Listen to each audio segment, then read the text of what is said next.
તમે સદર બી છો, હિફ્ઝ ક્લાસ બી ભણાવો છો, કેટલા વર્ષ છે આ બોમ્બ પર? તો કે 40 વર્ષ। એટલે કેટલા? બોલો બોલો, 40 વર્ષ। અચ્છા, ગામના જ છે એટલે ઘર તો દેવાનું નહીં અને ઘરનું ભાડું નહીં, ખાલી પગાર, ખાલી પગાર। તો મામાએ ધીરે પૂછ્યું કે હાફિઝ સાહેબ 40 વર્ષ કેટલો પગાર? તો કે 8,500। 8,000?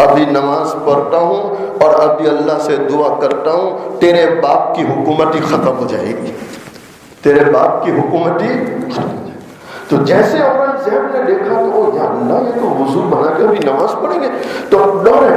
پہلے ملا جیون کو بچانے کی فکر تھی، اب باپ کی سلطنت بچانے کی فکر ہوئی، تو دوڑتے دوڑتے اپنے والد کے پاس گئے، ابا ابا جلدی کرو، ملا جیون تو نماز پڑھ کے آپ کے خلاف دعا کرنے جا رہے، یعنی بد دعا دینے جا رہے، آپ کی سلطنت کا صفحہ ہو جائے گا۔ تو شاہجہاں کہے کیا بات کرتے ہو؟ اس نے پگڑی بھی نہیں باندھی، چپل بھی نہیں پہنے، ننگے پیر دوڑتے ہوئے ملا جیون کے قدموں میں آ کے گر گیا۔ شاہجہاں بادشاہ حضرت بے ادبی ہو گئی، معافی چاہتا ہوں، آئندہ کبھی آپ کی شان میں بے ادبی نہیں کروں گا، معاف کر دینا۔ کیا کہہ رہا ہے؟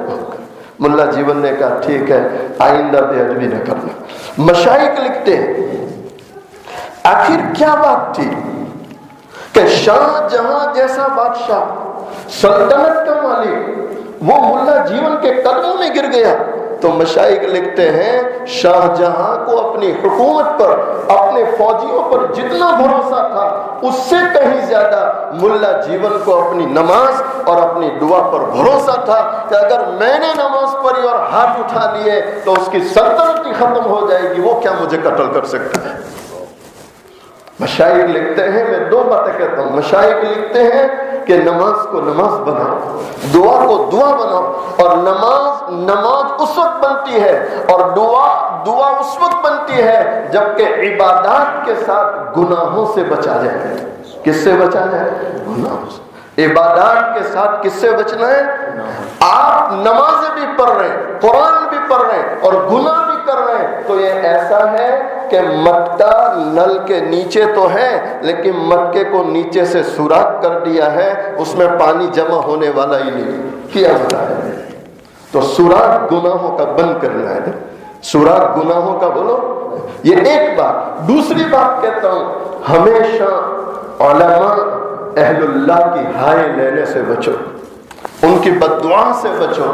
علماء ہوتے ہیں، یہ انبیاء کے وارث ہوتے ہیں، جب یہ اندر سے کورتے ہیں یا جب یہ کسی کے لیے ہاتھ اٹھا دیتے ہیں تو میرے بھائیوں ہماری زندگیوں کا چین ختم ہو جاتا ہے، سکون ختم ہو جاتا ہے۔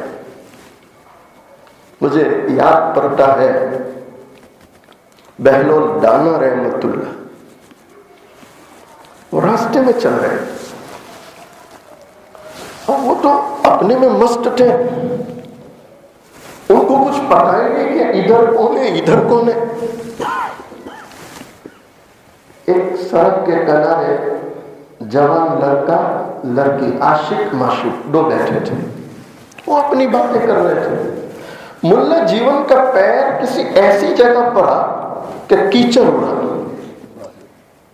اور کیچڑ اڑ کے اس کی معشوقہ کے کپڑوں پہ گیا یا رخسار پہ گیا۔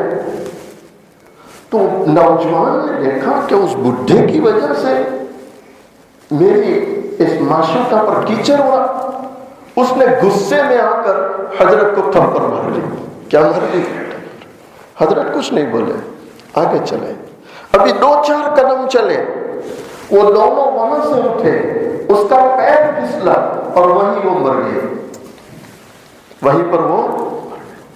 تو وہ جلدی سے حضرت کے قدموں میں گیا، حضرت یہ آپ نے کیا کر دیا، یہ آپ نے کیا کر دیا؟ میں نے تو صرف تماچا مارا تھا، آپ نے جان لے لی۔ تو آپ نے فرمایا کہ میں نے کچھ نہیں کیا۔ کہ پھر کس نے کیا؟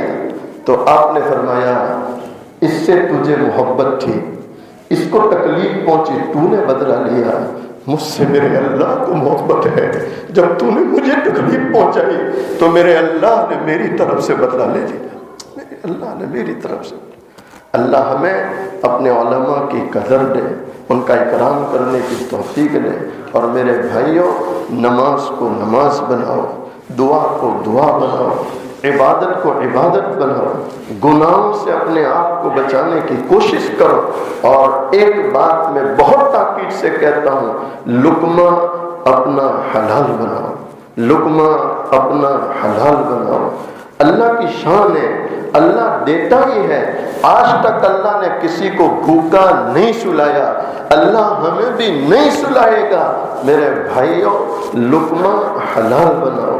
میں ماؤں بہنوں سے بھی کہتا ہوں کہ مائیں بہنیں بار بار اپنے مردوں کو، اپنے بچوں کو تاکید کریں کہ بیٹا آدھی روٹی چلے گی لیکن حلال کمانا، حلال کمانا، حلال کمانا۔ کریں گے انشاءاللہ۔ اللہ مجھے آپ کو ان کہی سنی باتوں پر عمل کرنے کی توفیق عطا فرمائے۔ تھوڑی دیر اللہ اللہ کا ذکر کرتے ہیں، اس کے بعد انشاءاللہ دعا۔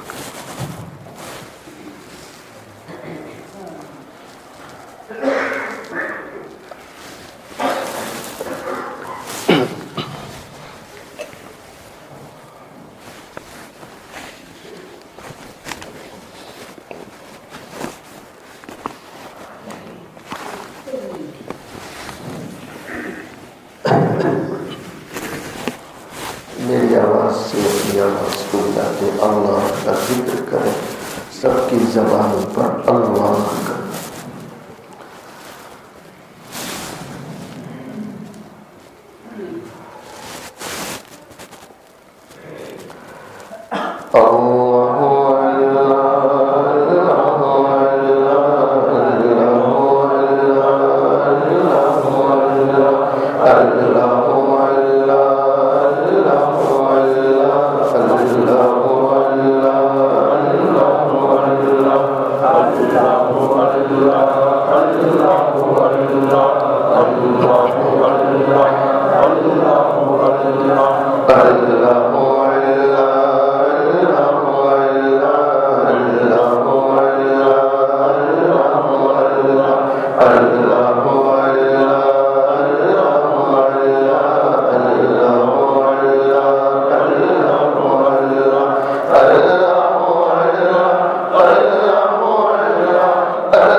کو بندھی رکھیں، گردنوں کو جھکائے رکھیں، سوچیں اللہ کے سامنے بیٹھا ہوں، اللہ کو دیکھ رہا ہوں، اور اگر میں اللہ کو نہیں دیکھتا میرا اللہ تو مجھے دیکھ رہا ہے۔ اپنی خطاؤں کو یاد کریں، اپنے گناہوں کو یاد کریں، رونے کی کوشش کریں، اے اللہ آج تک میں نے کیسے کیسے گناہ کیے۔ مالک بڑا مہربان ہے، بڑا رحم کرنے والا ہے۔ اللہ کے پیارے نبی علیہ السلام کا فرمان ہے، جب کوئی اللہ کا بندہ، اللہ کی بندی جب اللہ کی محبت میں یا اللہ کے خوف سے ایک آنسو بہائے، اللہ زندگی بھر کے گناہوں کو معاف کر دیا کرتا ہے۔ میں تیرے سامنے جو تیرا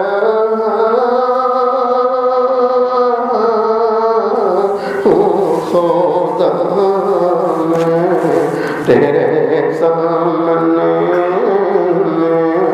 تیرے سامنے، میں تیرے سامنے جو تیرا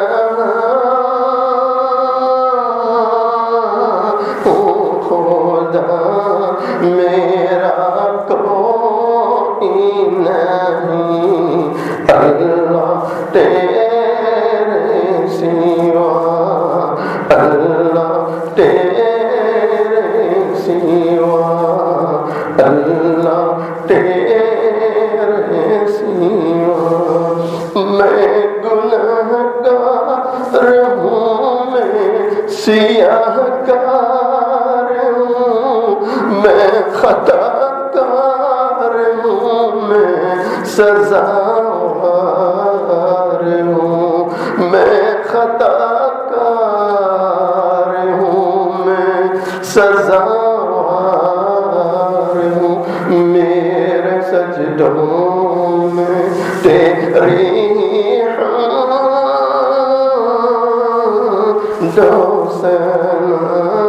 میرا کوئی نہیں اللہ تیرے سوا، اللہ تیرے سوا، اللہ تیرے سوا۔ درود شریف۔ بسم اللہ الرحمن الرحیم، سبحان اللہ بحمدہ، سبحان اللہ العظیم۔ اللہم صلی علی سیدنا محمد وعلی آل سیدنا محمد وبارک وسلم۔ ربنا ظلمنا انفسنا وإن لم تغفر لنا وترحمنا لنكونن من الخاسرین۔ یا ارحم الراحمین، یا ارحم الراحمین، یا ارحم الراحمین۔ اے اللہ آپ بڑے رحم کرنے والے ہیں، کرم کرنے والے ہیں، معاف کرنے والے ہیں، معاف کرنے کو پسند کیا کرتے ہیں۔ اے اللہ یقیناً ہم دل کی گہرائیوں سے مانتے ہیں اللہ گنہگار ہیں، گنہگار ہیں، خطا کار ہیں۔ اے اللہ رات کے اندھیروں میں بھی ہم نے گناہ کیے، دن کے اجالوں میں بھی ہم نے گناہ کیے۔ آج تیرے در پر آئے ہیں، تیری چوکھٹ پر آئے ہیں، تیرے سامنے ہاتھ پھیلائے ہیں، گرم گرم آنسو بہا رہے ہیں۔ اے اللہ آپ دیکھ رہے ہیں اکثر نوجوان آ کر بیٹھا ہے اور یہ سب رونے والے، آنسو بہانے والے۔ اے اللہ وہ نوجوان جو اپنی ضرورت کے لیے کبھی اپنے ماں باپ کے سامنے نہیں رویا ہوگا، آج آپ کی یاد میں رو رہا ہے، آج آپ کو منانے کے لیے رو رہا ہے، آج آپ کو راضی کرنے کے لیے رو رہا ہے۔ اے اللہ ہم سب کے گناہوں کو معاف فرما دے، اللہ معاف فرما دے، اللہ معاف فرما دے، اللہ معاف فرما دے۔ اے اللہ تو نے معاف نہ کیا کون معاف کرے گا، تو نے رحم نہ کیا کون رحم کرے گا۔ اے اللہ ہمارا تیرے سوا کوئی نہیں ہے، اللہ فضل فرما دے، اللہ فضل فرما دے۔ دے، اللہ رحم فرما دے، اللہ رحم فرما دے، اللہ ہم سب کی مغفرت فرما دے، ہمارے ماں باپ کی مغفرت فرما دے، اللہ پوری امت کی مغفرت فرما دے، اللہ پوری امت کی مغفرت فرما دے۔ اللہ اتنے سارے لوگوں نے ہاتھ پھیلائے، کون بیچارہ کس کس کا کیا غم ہے، کیا پریشانی ہے، کیا بیماری ہے، اللہ آپ مجھ سے بہتر جانتے ہیں، آپ علیم بذات الصدور ہیں۔ اللہ سب کے غموں کو دور فرما، دکھوں کو دور فرما، اللہ بیماروں کو شفا عطا فرما دے، اللہ بیماروں کو شفا عطا فرما دے، اللہ بیماریوں سے حفاظت فرما دے۔